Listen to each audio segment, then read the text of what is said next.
أشهد أن لا إله إلا الله وحده لا شريك له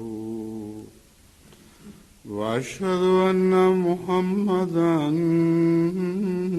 عبده ورسوله أما بعد فأعوذ بالله من الشيطان الرجيم بسم الله الرحمن الرحيم الحمد لله رب العالمين الرحمن الرحيم مالك يوم الدين إياك نعبد وإياك نستعين اهدنا الصراط المستقيم صراط الذين أنعمت عليهم غير المغضوب عليهم ولا الضالين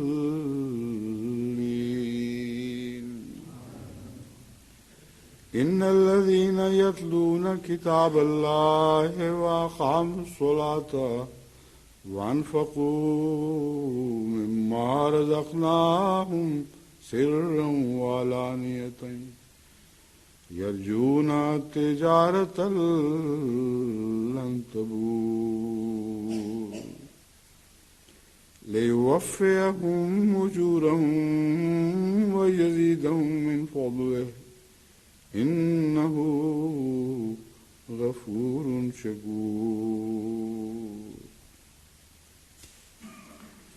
قرآن کریم کی جن آیات کی میں نے تلاوت کی ہے ان کو اس وجہ سے خاص طور پر آج کے جمعے کا موضوع بنایا ہے کہ آج وقف جدید کے نئے سال کا اعلان ہونا ہے اور مالی قربانیوں کے تقاضے جو جماعت کے ہر لحاظ سے جماعت کے لیے بڑھتے چلے جا رہے ہیں وہ تقاضے کس طرح پورے ہو رہے ہیں اور کس طرح اللہ تعالیٰ جماعت کے اموال میں بھی غیر معمولی برکت عطا فرماتا چلا جا رہا ہے، یہ مضمون ہے جو کچھ میں اس آیت کے حوالے سے بیان کروں گا اور کچھ وقف جدید کے جو اعداد و شمار آپ کے سامنے رکھتا ہوں اس سے بھی مضمون از خود کھل جائے گا۔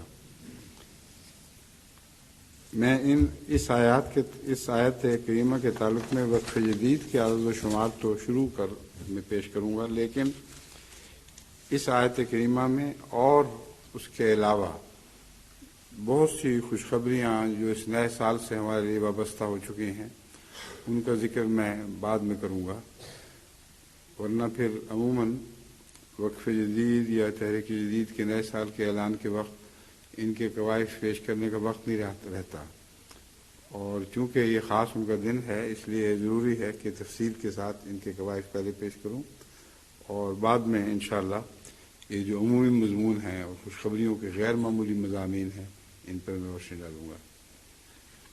تو سب سے پہلے تو تمام دنیا کی جماعتوں کو السلام علیکم ورحمۃ اللہ اور نیا سال مبارک ہو۔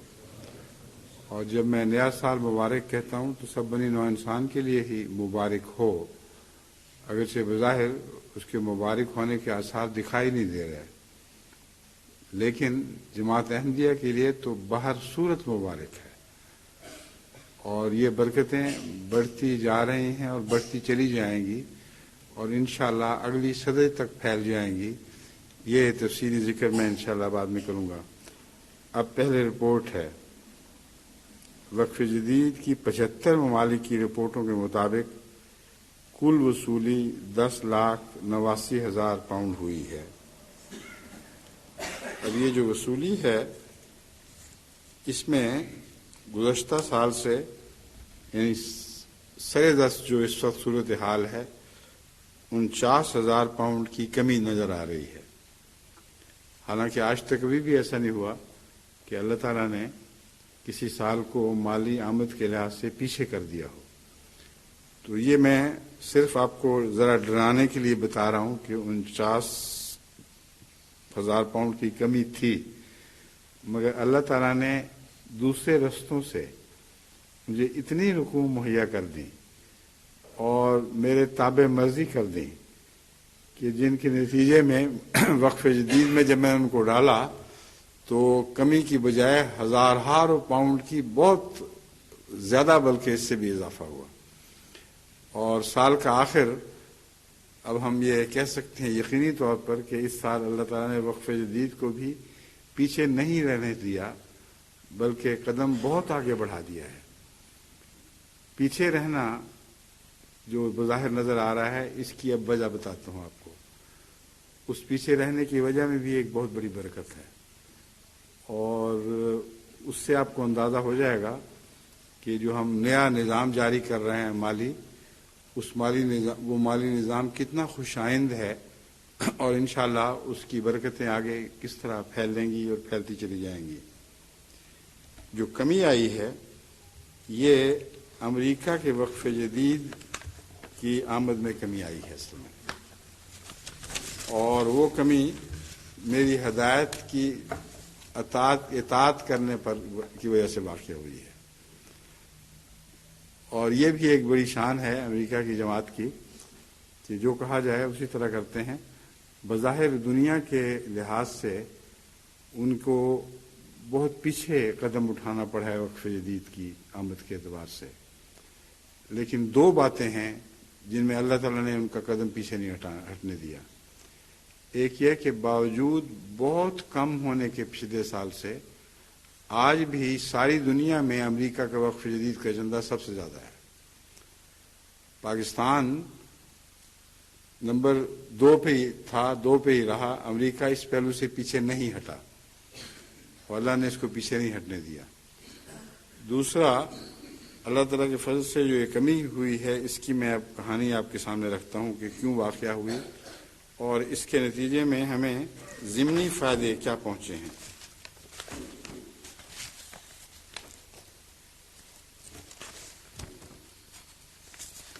عمومی قواعد پہلے چند آپ کے سامنے رکھ دوں، پھر یہ ساری باتیں میں تفصیل سے کھولوں گا، اور جب جوں کھولوں گا آپ کا دل خوشی سے بھرتا چلا جائے گا۔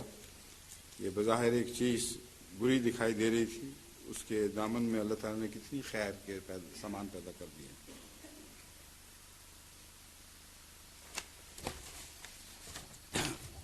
جہاں تک موازنے کا تعلق ہے، پہلے میں یہ اعداد و شمار آپ کے سامنے رکھ دوں۔ رکھنے تو پڑتے ہیں بہرحال، مگر بہت سے لوگ اعداد و شمار سے مناسبت نہیں رکھتے، اس لیے وہ کچھ ان میں اکسانیت سی پیدا ہو جاتی ہے، بور ہونے لگتے ہیں اعداد و شمار سے۔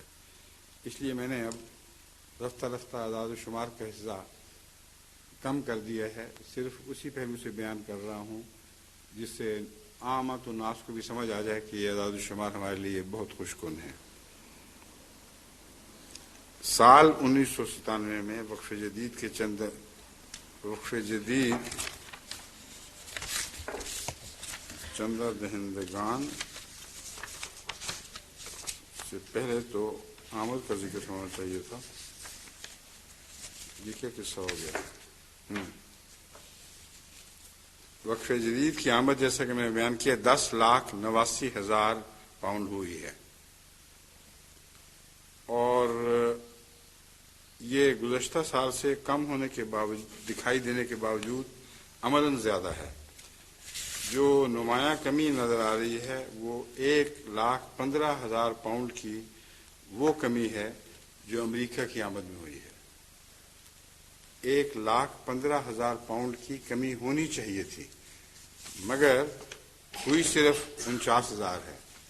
یہ خوشکن پہلو ہے کہ کمی جو زیادہ ہونی چاہیے تھی اس کو کم کر دیا خدا نے، اور پھر اس کو پورا کرنے کے لیے دوسرے سامان پیدا کر دیے۔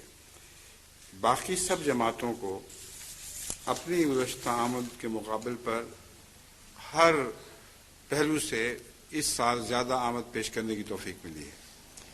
سب سے زیادہ تعجب انگیز حال پاکستان کا ہے۔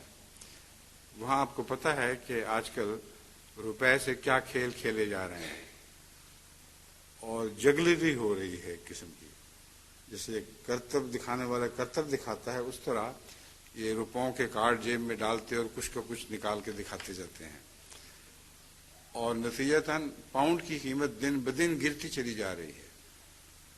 اس خیال سے مجھے خطرہ تھا کہ پاکستان کی مجموعی وقف جدید کی آمد میں کمی نہ واقع ہو جائے، کیونکہ ہم نے اب روپوں میں حساب رکھنے کی بجائے پاؤنڈوں میں حساب رکھنا شروع کیا ہوا ہے۔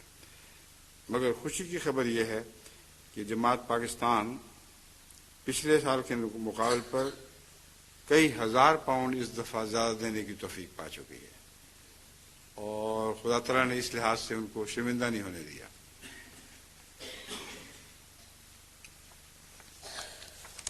ایک اور پہلو جو اضافے کا ہے وہ بہت ہی خوشکن ہے، اور اس کی طرف میں بارہا توجہ دلا چکا ہوں۔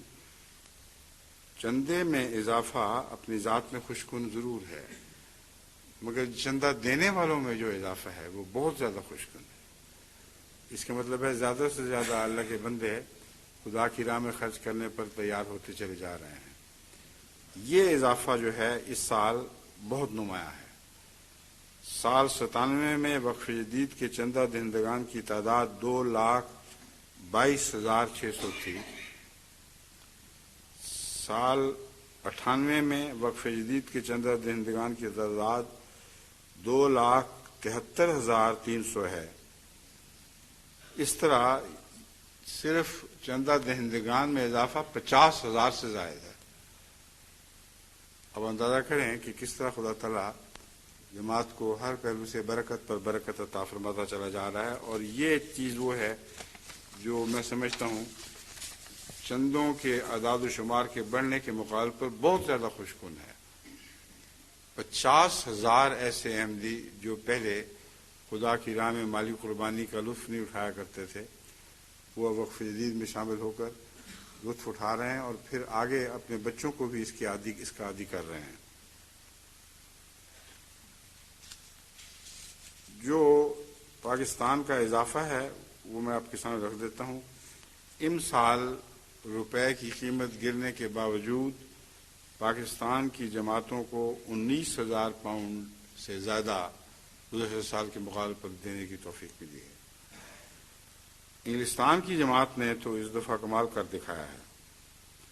50,000 پاؤنڈ گزشتہ سال انہوں نے پیش کیے تھے، اس سال 1,00,000 پاؤنڈ پیش کر رہے ہیں، یعنی دگنا کر دیا ہے۔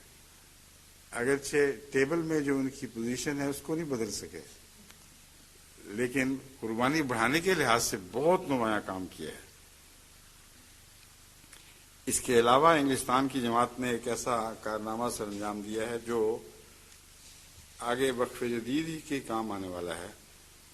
انہوں نے اس دفعہ 72,000 پاؤنڈ کی رقم پیش کی ہے جماعت کے لیے کہ افریقہ کے ممالک میں وقف جدید سے جو ہم خرچ کیا کرتے تھے اس کا بوجھ اس طرح کا بہت کم ہو جائے گا، اور غریب ممالک میں آئندہ بہت خرچ پڑنے والے ہیں، عید آنے والی ہے، اس کے پیش نظر ہمارا دستور ہے کہ بکثرت غریب ممالک میں خرچ کرتے ہیں تاکہ وہ عید کی اچھی تیاری کر سکیں۔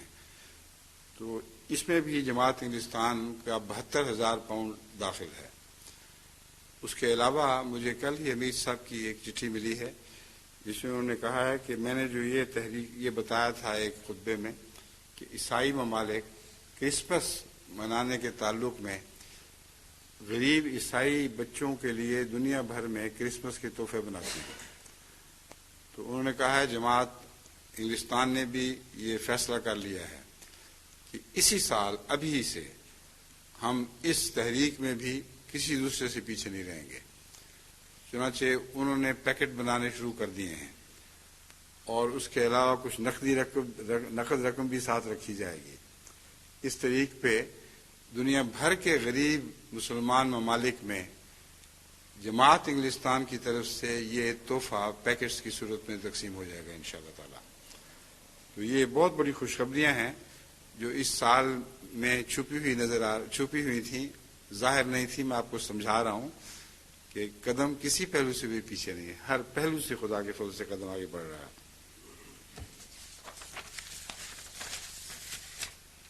اب امریکہ کی کمی کی سرگزشت سناتا ہوں۔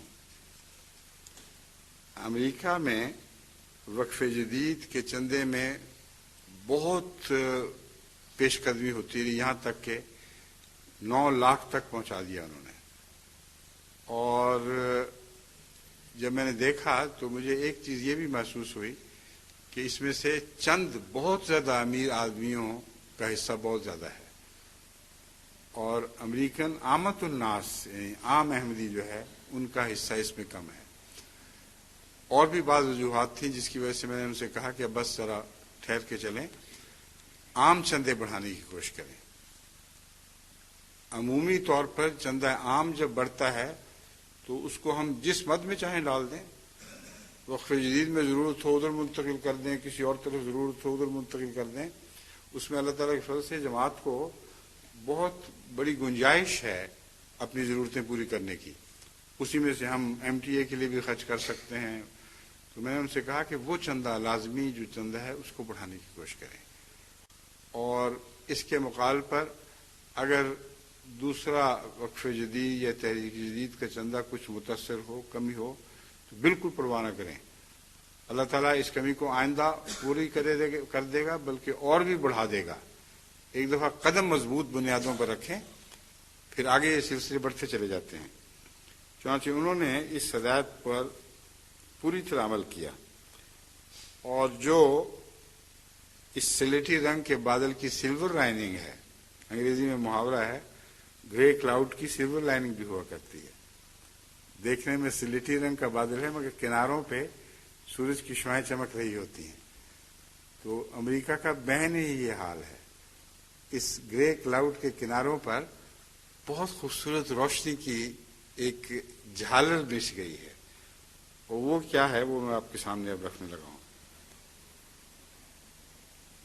$9 لاکھ کا جب مجموعی چندہ وقف جدید کا امریکہ کی طرف سے پیش کیا جا رہا تھا، تو اس کا 85% صرف 15 آدمی دے رہے تھے۔ تو اندازہ کریں، $9 لاکھ کا 85% صرف 15 آدمی دے رہے تھے۔ یہ خوشخبری بھی سمجھیں مگر اصل میں خوشخبری نہیں ہے۔ اس کا مطلب ہے کہ چند غیر معمولی طور پر مالدار آدمیوں نے بہت زیادہ قربانی کر دی ہے، اور جماعتیں تو آگے عامت الناس کی قربانی سے بڑا کرتی ہیں۔ عامت الناس کی قربانی کے معیار کو بڑھانا لازم ہے۔ چنانچہ امیر صاحب امریکہ نے یہ دلچسپ خبر دی ہے، موجودہ آمد میں عامت الناس کا چندہ پہلے جو 15% تھا اب 90% ہو گیا۔ اب دیکھیں کتنی غیر معمولی برکت ہے۔ کجا وہ دن کہ صرف 15% ساری جماعت دے رہی تھی، اور چند آدمی 85% دے رہے تھے، اب چند آدمی 10% دے رہے ہیں، اور ساری جماعت اللہ کے فضل سے 90% دے رہی ہے۔ یہ بہت بڑی خوشخبری ہے الحمدللہ کہ اس سال ہمیں خدا نے یہ خوشخبری بھی دکھائی۔ مجموعی وصولی کے لحاظ سے جو جماعتیں ہیں ان میں الحمدللہ کہ امریکہ کی ان قربانیوں کے جو میری ہدایت پر انہوں نے چندے میں کمی کی قربانی کی تھی، اس کے باوجود اللہ تعالیٰ نے ساری دنیا میں امریکہ کی جماعت کو ابھی بھی اول رکھا ہے۔ 3,02,000 پاؤنڈ انہوں نے چندہ وقف جدید ادا کیا ہے۔ پاکستان اس کے مقابل پر بہت مخالف حالات کے باوجود، آگے بڑھنے کے باوجود پھر بھی امریکہ سے آگے نہیں بڑھ سکا۔ 2,66,000 پاکستان کا کل چندہ ہے۔ جرمنی حسب سابق تیسری پوزیشن کو مضبوطی سے پکڑے ہوئے ہے، 1,78,000 پاؤنڈ جرمنی کی جماعتوں نے ادا کیا ہے۔ برطانیہ نے 1,00,000 پاؤنڈ ادا کر کے اگرچہ پہلے سال سے دگنا کیا ہے، مگر اپنی چوتھی پوزیشن سے آگے نہیں ابھی بڑھ سکے۔ وہ آگے دیکھیں کیا ہوتا ہے پھر۔ اور کینیڈا کو 5ویں پوزیشن بہت پسند ہے، بیٹھا رہتا ہے اس کے اوپر، اور اس دفعہ 48,600 پاؤنڈ دے کر کینیڈا نے اپنی 5ویں پوزیشن کو برقرار رکھا ہے۔ علاوہ ازیں Hindustan, Switzerland, Japan, Mauritius, Norway, Bangladesh اور برما کی جماعتیں بھی قابل ذکر ہیں. خصوصاً برما نے بہت زیادہ پہرے سے قربانی کی ہے اور بہت نمایاں فرق ڈال دی ہے اپنے چندوں میں. مگر یہ ساری جماعتیں ہر لحاظ سے خوشخبری کی بھی مستحق ہیں اور مبارکباد کی مستحق ہیں. خوشخبری تو یہ دے رہی ہیں، ہم ان کو مبارکباد دیتے ہیں اور ان کے لیے دعا کرتے ہیں اللہ آئندہ بھی ان کو ہمیشہ نیکیوں میں آگے بڑھاتا چلا جائے.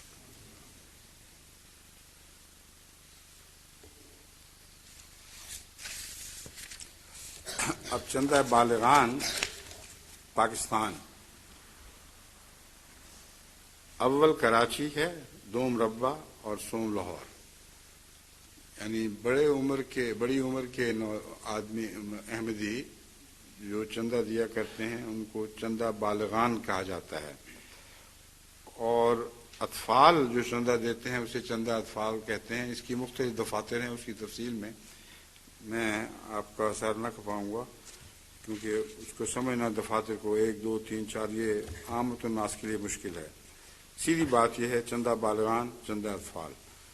چندہ بالغان میں جو پاکستان کے اضلاع کی پوزیشن ہے، شہروں میں تو کراچی اول، ربوہ دوم، لاہور سوم، اور اضلاع کے لحاظ سے راولپنڈی، اسلام آباد، سیالکوٹ، فیصل آباد، شیخوپورہ، بہاول نگر، گوجرانوالا، عمر کوٹ، گجرات اور کوئٹہ یہ اسی ترتیب سے ہیں. چندہ دفتر اطفال میں جماعتوں کی پوزیشن یہ ہے اول ربوہ، اس میں جماعت ربوہ نے کراچی کو پیچھے کر دیا ہے، دوم کراچی اور سوم لاہور. چندہ دفتر اطفال میں اضلاع کی پوزیشن یہ ہے کہ اول گوجرانوالا، پھر سیالکوٹ، پھر راولپنڈی، پھر شیخوپورہ، پھر فیصل آباد، پھر اسلام آباد، پھر بہاول نگر، پھر سرگودا، پھر عمر کوٹ، پھر ملتان.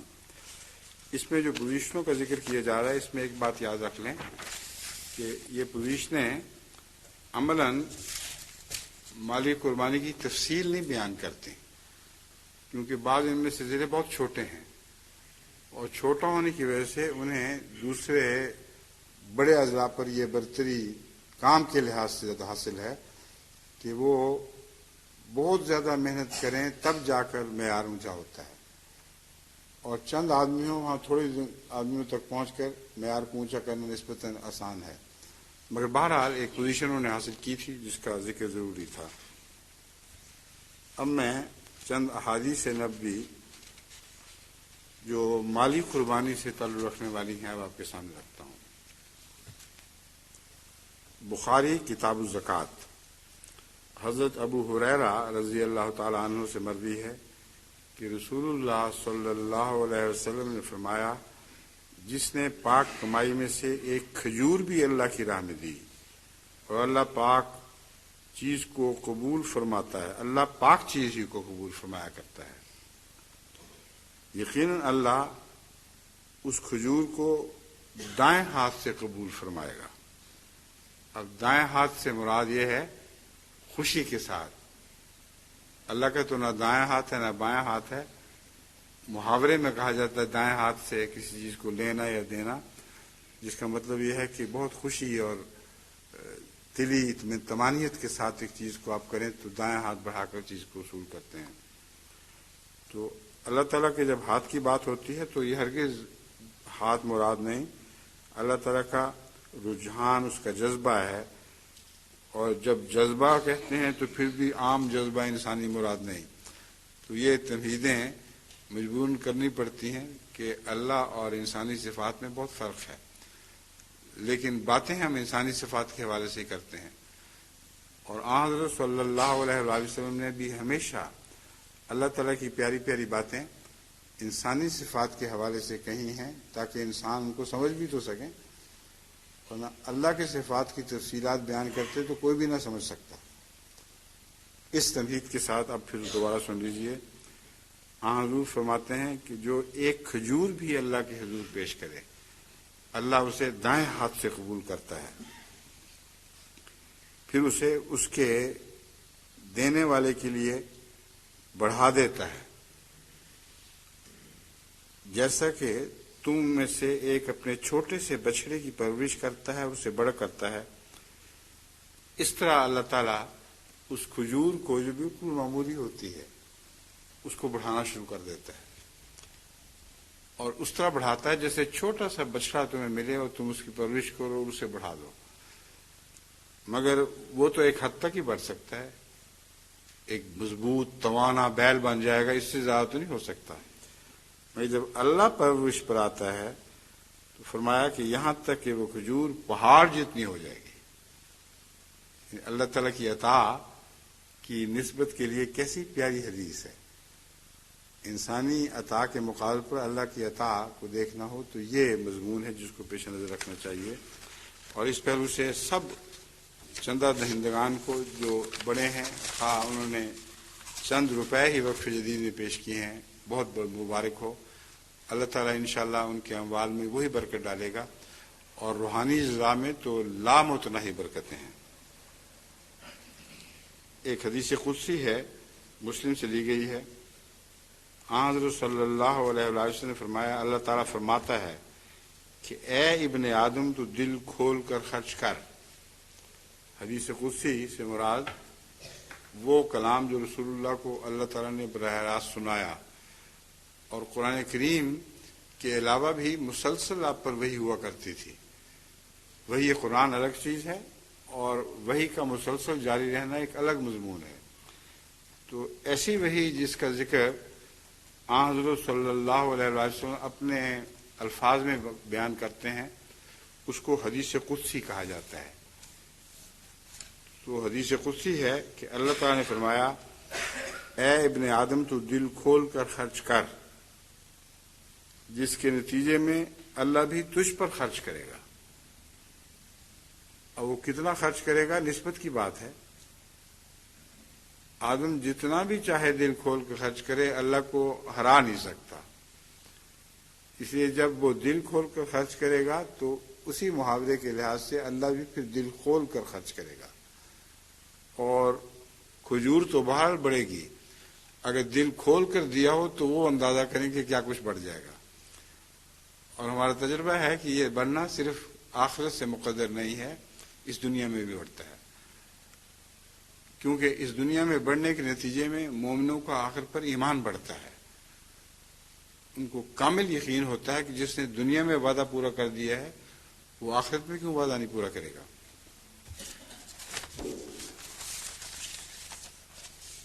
حضرت مسیح موعود علیہ السلام کی چند اقتباسات میں آپ کے سامنے رکھتا ہوں۔ حضور علیہ السلام فرماتے ہیں، جو شخص ایک پیسے کی حیثیت رکھتا ہے وہ سلسلے کے مصارف کے لیے ماہ بماہ 1 پیسہ دے، اور جو 1 روپیہ ماہوار دے سکتا ہے وہ 1 روپیہ ماہوار ادا کرے۔ یہ نصیحت کرنے کے بعد آپ فرماتے ہیں، عزیزو، یہ دین کے لیے اور دین کی اغراض کے لیے خدمت کا وقت ہے۔ اور جیسا کہ یہ بات اس وقت جماعت احمدیہ پر سب سے زیادہ اطلاق پاتی تھی، آج بھی اسی طرح یہ مضمون جماعت احمدیہ پر اطلاق پاتا ہے کہ محض اللہ کی خاطر خرچ کرنے والی اور جماعت ہے کون سی۔ بس حضرت مسیح علیہ السلام فرماتے ہیں، عزیزو، یہ دین کے لیے اور دین کی اغراض کے لیے خدمت کا وقت ہے، اس وقت کو غنیمت سمجھو کہ پھر کبھی ہاتھ نہیں آئے گا۔ اب بظاہر لگتا ہے کہ مسیح موعود علیہ السلام کے زمانے کے وقت 7 وقت اٹھ جائے گا، یہ مراد نہیں ہے، یہ تسلسل سے جاری ہے۔ اگر ایک دفعہ یہ اٹھ گیا پھر کبھی ہاتھ نہیں آئے گا، اس کو اٹھنے دینا ہی نہیں۔ اپنی جانوں کے ساتھ، اپنی دلی تمناؤں کے ساتھ، اپنی دعاؤں کے ساتھ اس طرح لٹک جائیں اس کے ساتھ کہ یہ وقت آپ سے کبھی بھی نہ اٹھے، اور جب آپ سے نہیں اٹھے گا تو دنیا سے اس وقت کی برکتیں بھی پھر کبھی نہیں اٹھیں گی۔ چنانچہ فرماتے ہیں، چاہیے کہ زکوٰۃ دینے والا اسی جگہ اپنی زکوٰۃ بھیجے، اور ہر ایک شخص فضولیوں سے اپنے تئیں بچاوے اور اس راہ میں روپیہ لگا دے، اور بہرحال صدقہ دکھاوے تا فضل اور روح القدس کا انعام پاوے، کیونکہ یہ انعام ان لوگوں کے لیے تیار ہے جو اس سلسلے میں داخل ہوئے ہیں۔ یہ آغاز کی باتیں تھیں جب زکوٰۃ کے متعلق لوگوں کو پتہ نہیں تھا کہاں خرچ کرنی ہے زکوٰۃ دراصل بیت المال ہی کا کام ہوتا ہے خرچ کرنا. تو حضرت مسیح موعود علیہ السلام نے اس لیے سب سے اول زکوٰۃ کا ذکر فرمایا ہے جو قرآنی حکم ہے، اور یہ مضمون سمجھا رہے ہیں کہ زکوٰۃ کا خرچ کرنا مرکز کا کام ہوا کرتا ہے. اپنی جگہ زکوٰتیں ادا نہ کرتے پھرو، بیت المال کو زکوٰۃ بھیجو، اور اس کے بعد دوسرے جتنے بھی چندے ہیں، صدقہ، خیرات، چندہ عام، چندہ خاص، وقف جدید وغیرہ، ان سب میں روپیہ بچانے کی کوشش کرو. یعنی اپنے فضول خرچوں میں کمی کر دو تاکہ جتنا بھی فضول خرچوں سے بچت ہوتی ہے وہ اللہ تعالیٰ اس میں پوری کر دے. یہ جو فضول خرچی ہے اس کے متعلق میں ضمناً یہ نصیحت کرنا چاہتا ہوں. رمضان کا مہینہ ہے، غریبوں کو کھانا کھلانے کا وقت کے دن ہے. کھانے میں بھی انسان بہت سی فضول خرچیاں کرتا ہے، اور سب سے زیادہ فضول خرچی وہ نہیں کہ اچھا کھانا کھائے، کیونکہ اللہ تعالیٰ نے اچھے کھانے اپنے بندوں ہی کی خاطر پیدا کیے ہیں. فضول خرچی میں یہ سمجھتا ہوں کہ اچھا کھانا ہو یا برا کھانا ہو، بچا ہوا چھوڑ دے اور وہ ڈسٹ بن میں چلا جائے. خصوصاً امریکہ اور انگلستان اور مغربی ممالک میں جتنے بھی امیر ممالک ہیں ان میں یہ عادت ہے، اور ان کے بچوں میں بھی یہ عادت ہے. میرا تو گھر میں ہر وقت یہ کام رہتا ہے کہ سمیٹتا رہوں ان کی پلیٹیں اور بچا ہوا خود کھا جاؤں تاکہ ڈسٹ بن میں نہ پھینکنا پڑے. لیکن آج کل ڈائٹنگ میں ہوں، آخر کہاں تک کھا سکتا ہوں. پھر میں کچھ فریزر میں بچا دیتا ہوں، سارا بچا ہوا سمیٹ کر جہاں تک میری نظر پڑتی ہے اس کو فریزر میں بچاتا رہتا ہوں تاکہ یہ کھا لوں اور اس طرح فضول خرچی نہ ہو. حضرت مسیح موعود علیہ السلام نے جو فضول خرچی کی نہ کرنے کی نصیحت فرمائی ہے، یہ بھی فضول خرچی ہے جو یاد رکھیں. انگلستان کے بچوں کو بہت بےہودہ عادت ہے اس فضول خرچی کی. کھاتے ہیں، جو پسند آیا کھایا، باقی چھوڑ کے پھینک دیا. جہاں تک کھانا ڈالنے کا تعلق ہے پلیٹ میں، بچوں کو یہ نصیحت کرنی چاہیے اتنا ہی ڈالیں جتنا وہ ختم کر سکتے ہوں، اور اس سے زیادہ نہ ڈالیں.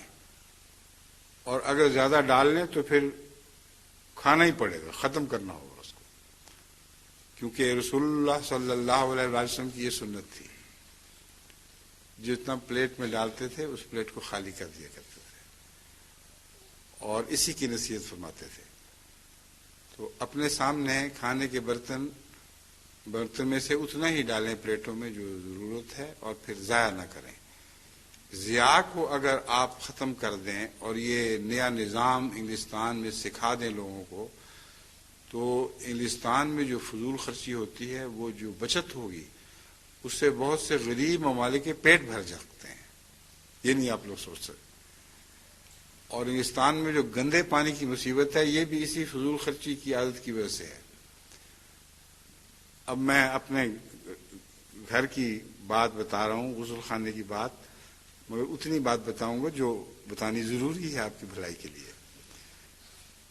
میں کبھی بھی شاور کھول کر غافل نہیں ہوتا کہ چلتی رہے اب بے شک، اور پھر نہاؤں، اور جب تک میں فارغ نہ ہو جاؤں شاور کھلی رہے گا. ہر دفعہ جب شاور کو استعمال کرتا ہوں بدن پر ضرور بند کرتا ہوں پھر، اور بند کرنے کے بعد پھر بدن کو تیار کیا، نہانے کے لیے جو بھی ضرورتیں ہیں وہ پوری کی، پھر شاور کے سامنے آ گئے. اور اگر گرم پانی میں خرابی خطرے کے پیش نظر شاور کھلی رکھی جائے تو شاور سے پہلے میں تیاری کر لیتا ہوں ساری، تاکہ جب ایک دفعہ شاور شروع ہو جائے تو پھر مسلسل اس کا جائز اور صحیح استعمال ہو. جتنا پانی میں بچاتا ہوں انگلستان کا، اگر انگلستان والے سارا بچانا شروع کر دیں تو پانی کی مصیبت ہی حل ہو جائے گی. اور یہ جو گندا پانی پلاتے ہیں آپ کو، وہ بدروں سے نکال کے صفا کرتے ہیں اور پتہ نہیں کیا اس میں دوائیاں ڈالتے ہیں. اللہ ہی رحم کرے، میں نے تو جب سے اس نظام کے متعلق معلومات حاصل کی ہیں یہ پانی پینا چھوڑ ہی دیا ہے کلیت. وہ بوتلیں ہمارے گھر استعمال ہوتی ہیں، خرچ تھوڑا سا زیادہ ہے، مگر یہ تو پتہ ہے کہ جو اللہ نے پاک رزق دیا تھا وہی ہے. یہ کہ انسان کے گند ملا ہوا رزق نہیں ہے. تو آسان ترکیب ہے، اس کو عام کریں اپنے گرد و پیش. یہ بھی تو صدقہ ہے رمضان کا، رمضان کے صدقے میں اس کو داخل کریں. سارے امیر ممالک میں احمدی یہ جھنڈا اٹھا لیں کہ ویسٹ نہ کرو، ویسٹ نہ کرو. اور یہ ویسٹ جو ہے ضیاع، یہ امریکہ میں اتنا زیادہ ہے کہ تمام دنیا کے غریب ممالک امریکہ کا ضیاع بچانے کے نتیجے میں پل سکتے ہیں. خوراک کی کمی انسان کا بنایا ہوا مسئلہ ہے، اللہ کا بنایا ہوا نہیں ہے. انسان کی خصاصتیں ایک دفعہ ایک طرف اور اس کی فضول خرچی دوسری طرف، ان دونوں کے درمیان یہ خوراک کے مسائل ہیں. جہاں دل کھول کر خوراک غریبوں کو دینی چاہیے وہاں ہاتھ روک لیتے ہیں. جہاں اپنے اوپر بچت سے خرچ کرنی چاہیے وہاں ہاتھ کھول دیتے ہیں. اور ان دونوں کے درمیان میں بنی نوع انسان مارے جا رہے ہیں. تمام بنی نوع انسان کی بھوکے ان مصیبتوں کے شکار ہیں. تو ہمیں ہر رمضان میں ایک مہم چلانی چاہیے جو نیکی اور خیرات کو عام کرنے کی مہم ہو. اس رمضان مبارک میں یہ مہم بھی چلائیں. اللہ تعالیٰ ہمیں اس کا فیض پہنچائے. حضرت مسلم علیہ السلام فرماتے ہیں یہی وقت خدمت گزاری کا وقت ہے.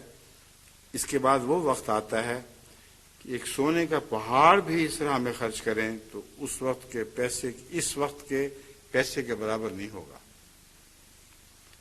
خدا تعالیٰ نے متواتر ظاہر کر دیا ہے کہ واقعی اور قطعی طور پر وہی شخص اس جماعت میں داخل سمجھا جائے گا جو اپنے عزیز مال کو اس راہ میں خرچ کرے گا. اب بخل کی جہاں تک بات ہے، غریبوں پر یا دوسروں پر بخل کرنا، خواہ وہ نیک لفظوں کے ذریعے نصیحت کا بخل ہو یا خرچ کرنے کا بخل ہو، بخل کی بہت سی مختلف شکلیں ہیں.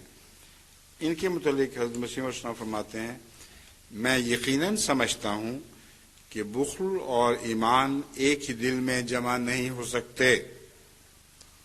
بخل اور ایمان ایک ہی دل میں جمع نہیں ہو سکتے. جو شخص سچے دل سے خدا تعالیٰ پر ایمان لاتا ہے وہ اپنا مال صرف اس مال کو نہیں سمجھتا کہ اس کے صندوق میں بند ہے، بلکہ وہ خدا تعالیٰ کے تمام خزائن کو اپنے خزائن سمجھتا ہے. اب دیکھیں یہ بات عجیب سی ہے بظاہر. فرمایا بخل اکٹھا نہیں ہو سکتا ایک دل میں، اور ایک آدمی کے پاس تھوڑا سا مال ہے وہ بخل کرے گا نا اس کے نتیجے میں. فرمایا جو صندوق میں بند ہے تمہارا مال وہ تو بہت تھوڑا ہے، مگر تم بخل کیوں کرتے ہو کہ اللہ کے خزائن تمہارے خزائن ہیں.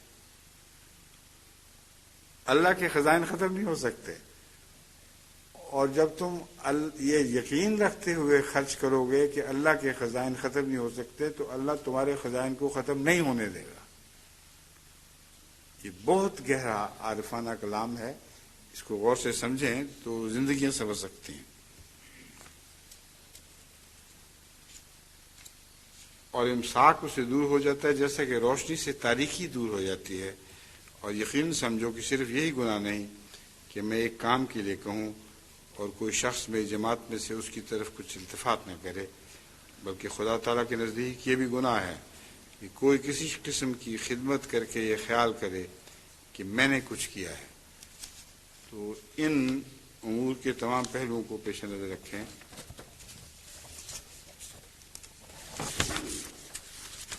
اب یہ حصہ میں چھوڑ رہا ہوں، یہ پہلے بھی بیان کر چکا ہوں کہ ضرورتیں کیوں پڑتی ہیں خلائی جماعتوں کو، انبیاء کو، جن کے سپرد سب سے زیادہ کام ہو ان کو سب سے زیادہ ضرورتیں پیش آتی ہیں. یہ بہت گہرا لمبا تفصیلی مضمون ہے. ضرورتیں تو پیش آتی ہیں، غریب بھی ہوتے ہیں، مگر ان کی ضرورتیں پوری کرنے والا ہر وقت ان کی ضرورتیں پوری کرتا چلا جاتا ہے. اور چندوں کے ذریعے جو بظاہر ابتلا ہے غریبوں کے لیے بھی اور امیروں کے لیے بھی، ان کے اموال میں بھی برکت ڈالتا ہے اور جماعت کے اموال میں بھی برکت ڈالتا ہے. اور جب اللہ کی راہ میں وہ بظاہر اپنا مال خرچ کرتے ہیں تو اس سے پھر جماعت کے اخراجات میں بھی بہت برکت پڑتی ہے. یہ لمبا تفصیلی ایک دوسرے سے متعلق مضمون ہے جو کئی جگہ میں ظاہر کر چکا ہوں، اس لیے میں اس کو اب یہاں نہیں کھولتا، کیونکہ آگے ایک بہت ہی ضروری بات بھی کرنے والی ہے جو اس سال نو کی ایک عظیم خوشخبری کے طور پر میں آپ کے سامنے رکھنا چاہتا ہوں. ایک بات یاد رکھیں کہ حضرت اقدس مسیح موعود علیہ الصلوۃ والسلام کو یہ الہام کہ میں تیری تبلیغ کو زمین کے کناروں تک پہنچاؤں گا کئی سال متواتر ہوتا رہا، اور ہر سال ایک نئی شان سے پورا ہوا ہے. اور آج کی جو صدی گزر گئی ہے اس کے ان سالوں کے ساتھ موازنہ کر کے دیکھیں تو آپ حیران رہ جائیں گے. 100 سال پہلے جو 1897 میں الہام ہوا تھا، 1997 میں اس نے جماعت کی تبلیغ کو پھیلانے کے نئے انتظام کر دیے. 1898 میں جو الہام ہوا تھا اس نے بھی نئے سامان پیدا کیے ہیں، اور اس حیرت زدہ انسان رہ جاتے ہیں ان کو دیکھ کر کہ ہماری طاقت ہمارے اختیار میں تھا ہی نہیں کہ وہ سامان پیدا کر سکتے. الہام کی طرف ذہن کا منتقل ہونا لازم ہے. انسان کو سوچنا چاہیے کہ یہ حضرت مسیح علیہ الصلوۃ والسلام سے جو خدا نے وعدے کیے تھے ان کو پورا کرنے کے لیے جو سامان آج مہیا ہو رہے ہیں وہ اللہ تعالیٰ کے فضل سے انہی وعدوں کے افاق کا ایک اظہار ہے جس کو پیش نظر رکھ کر ہمیں ممنون احسان ہونا چاہیے.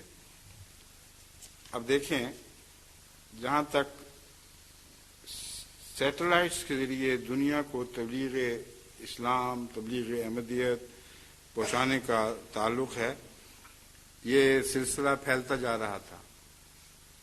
اس سال کیا واقعہ ہوا ہے یہ میں آپ کو بتانا چاہتا ہوں. اسی سال بڑی شدت سے یہ الہام ہوا تھا. لکھا ہے حضرت اقدس امام الزمان صلی اللہ الرحمن کو اللہ کریم نے وعدہ دیا ہے میں تیری تبلیغ کو زمین کے کناروں تک پہنچاؤں گا. الحکم جلد 2 اگست 1898.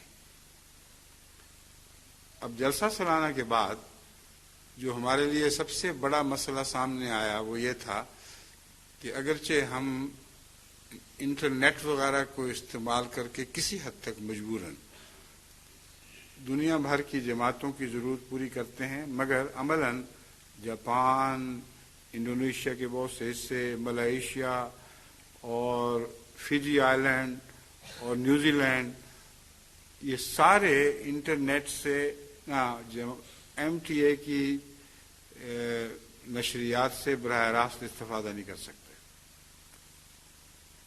اب یہ پریشانی تھی جس کے متعلق مختلف جائزے لینے شروع کیے.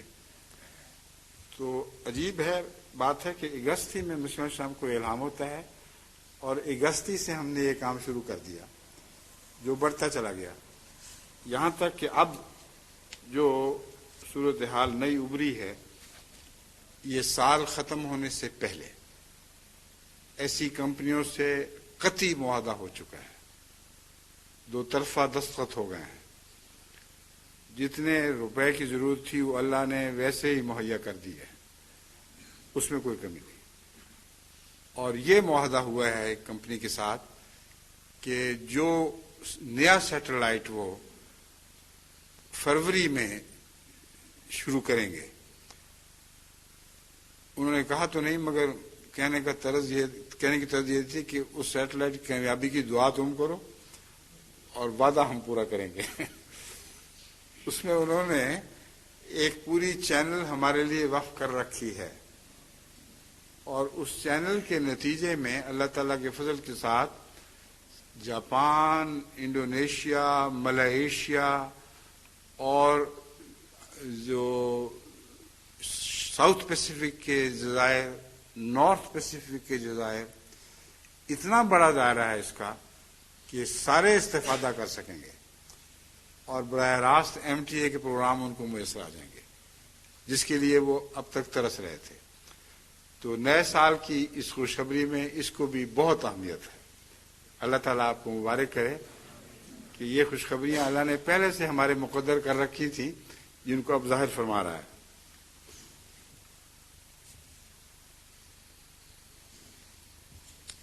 اب ایک بڑی کمپنی سے جو نیا سیٹلائٹ لانچ کر رہی ہے، اس کی تفصیل ہے، یہ معاہدہ کس طرح ہوا اور کس شان سے پورا ہے۔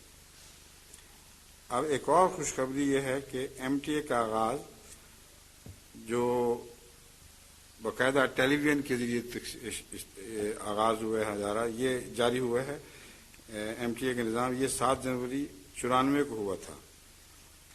اس طرح MTA کے آغاز کو اس سال 7 جنوری کو 5 سال پورے ہو چکے ہوں گے۔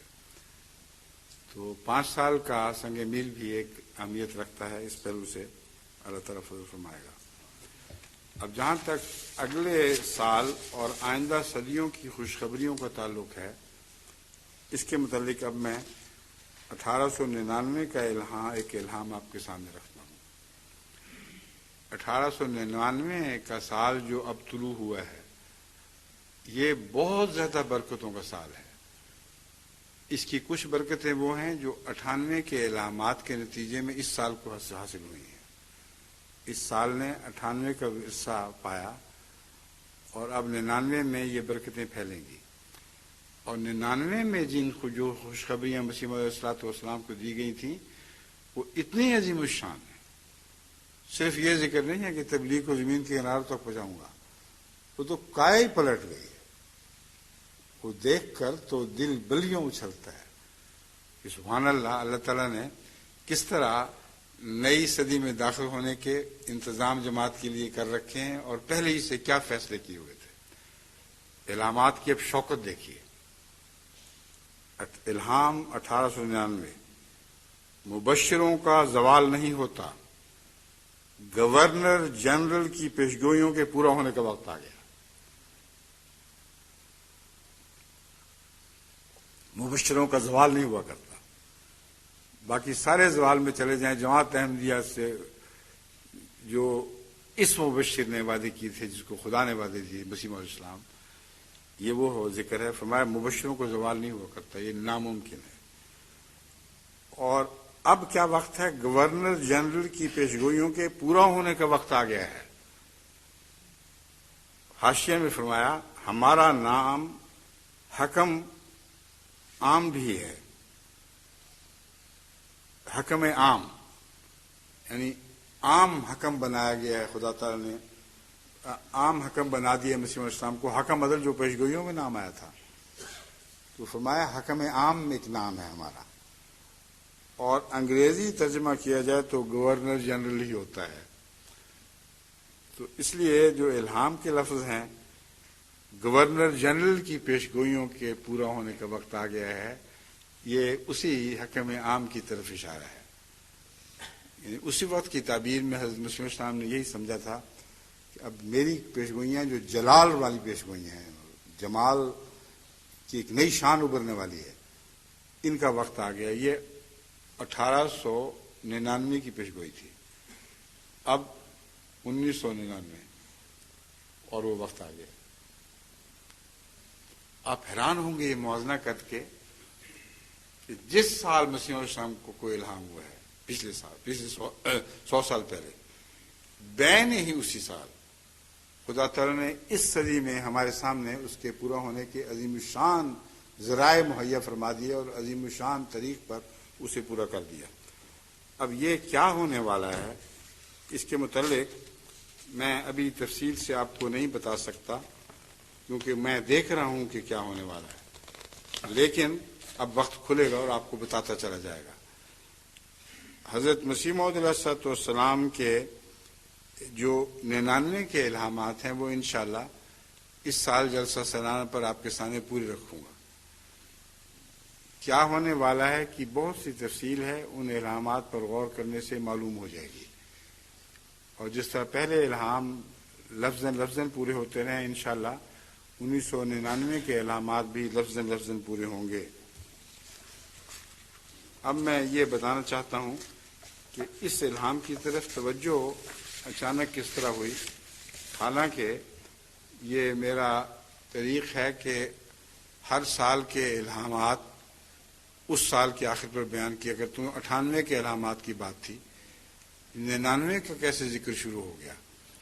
اس کی طرف بھی توجہ پھیرنے کے لیے اللہ تعالیٰ نے ایک اپنے بندے کو ذریعہ بنا دیا اور وہ مسعود دہلوی صاحب ہیں. مسعود دہلوی صاحب کو یہ سارا لکھنے کا موقع اس لیے پیش آیا کہ انہوں نے ایک 1993 میں رویا دیکھی تھی جب وقف جدید کا آغاز ہوا تھا، یعنی MTA کا آغاز ہوا تھا اور یہ نشریات پھیلنی شروع ہوئی تھی.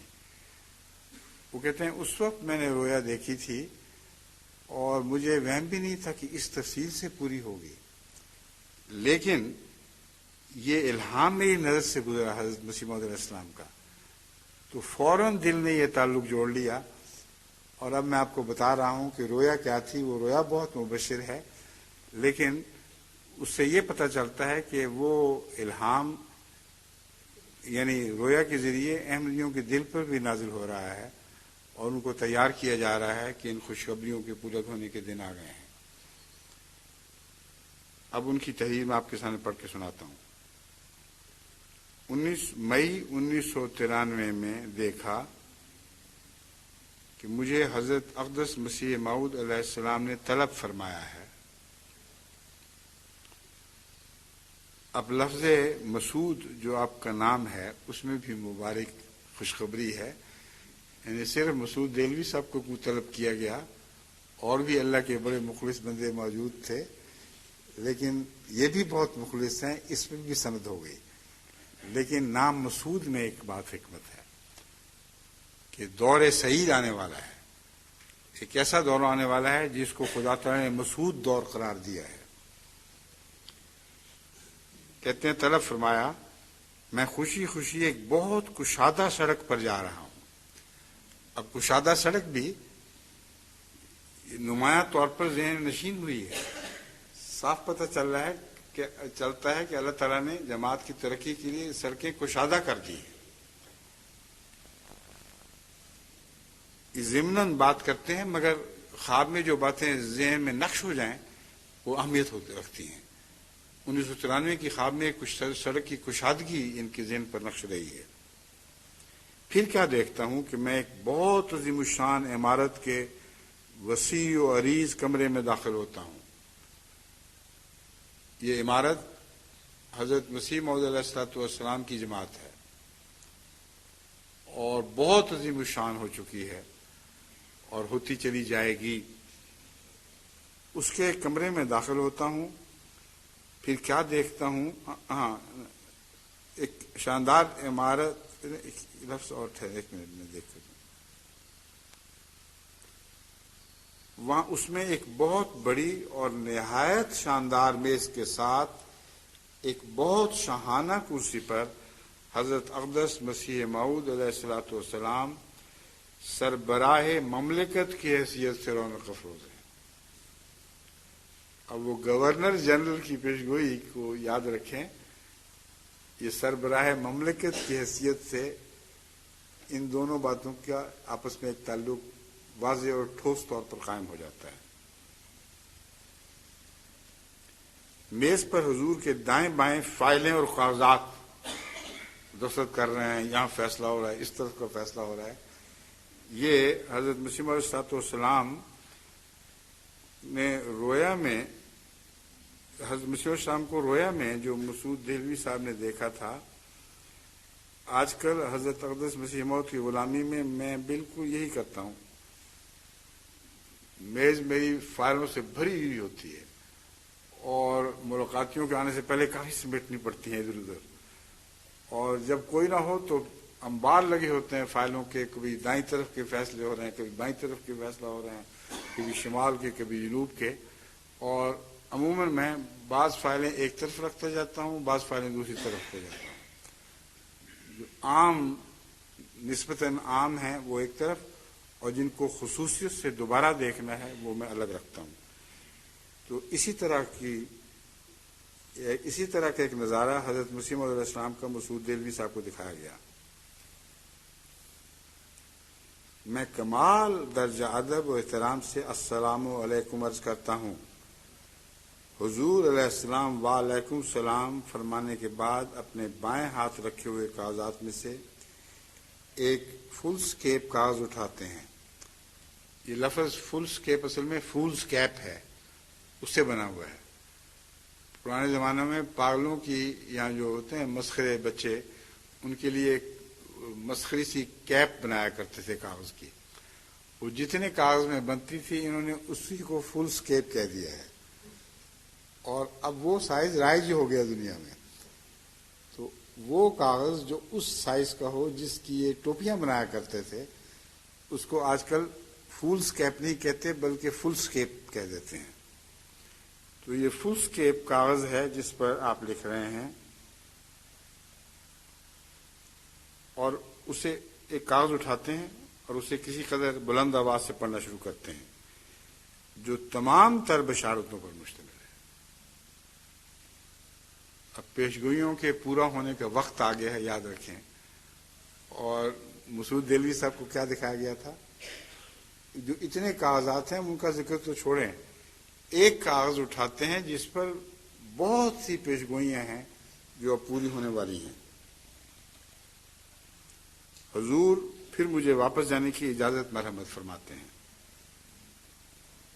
سلام عرض کرنے کے بعد الٹے قدموں دروازے تک واپس آتا ہوں اور اس بارے میں خاص احتیاط کرتا ہوں کہ میری پیٹھ حضور کی طرف نہ ہو علیہ السلام. کمرہ سے باہر آ کر میں خوشی سے جھوم رہا ہوں کہ مجھے حضور علیہ السلام کی زیارت بھی نصیب ہوئی اور حضور کی زبان مبارک سے بشارتیں سننے کی بھی سعادت میرے حصے میں آئی. آنکھ کھلنے پر مجھے وہ بشارتیں یاد نہ رہیں. وہ تو یاد رہ بھی نہیں سکتی تھی، بے شمار بشارتیں ہیں جو پوری ہونے والی ہیں. جب وقت آئے گا تو نظر آ جائے گا. یہ لکھتے ہیں کہ خدا نے چاہا، آنکھ کھلنے پر وہ بشارتیں یاد نہ رہیں. خدا نے چاہا تو 1899 کے عربی الہام و ننصفنہ نصفن کو پورا ہوتا دیکھیں گے. یہ انہوں نے اپنی طرف سے ایک توجیہ پیش کی ہے، اس کا رویا کے ساتھ اس طرح تعلق نہیں ہے. وہ کہتے ہیں کس طرح اللہ دشمنوں کی خاک اڑا دے گا اور جماعت کو غیر معمولی ترقیات عطا فرمائے گا. اس مضمون کو ہم انشاءاللہ 1899 میں دیکھیں گے، اور مجھے کامل یقین ہے، ایک ذرہ بھی اس بارے میں تردد نہیں کہ دیکھیں گے اور ضرور دیکھیں گے.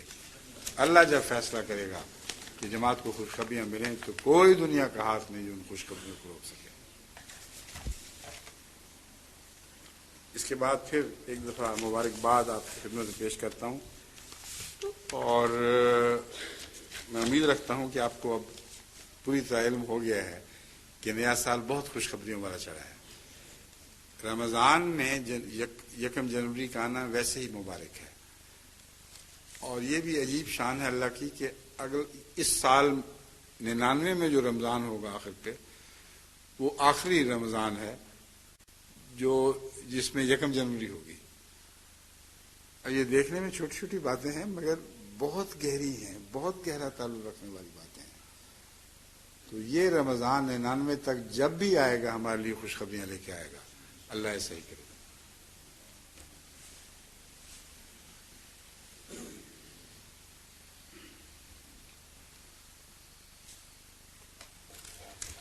الحمد لله نحمده ونستعينه ونستغفره ونؤمن به ونتوكل عليه ونعوذ بالله من شرور أنفسنا ومن سيئات أعمالنا. من يهده الله فلا مضل له ومن يضلله فلا هادي له. ونشهد أن لا إله إلا الله وحده لا شريك له ونشهد أن محمدا عبده ورسوله. عباد اللہ رحمکم اللہ ان اللہ یامر بالعدل والإحسان وإیتاء ذی القربى وینہی عن الفحشاء والمنکر والبغی یعظکم لعلکم تذکرون اذکروا اللہ یذکرکم وادعوہ یستجب لکم ولذکر اللہ اکبر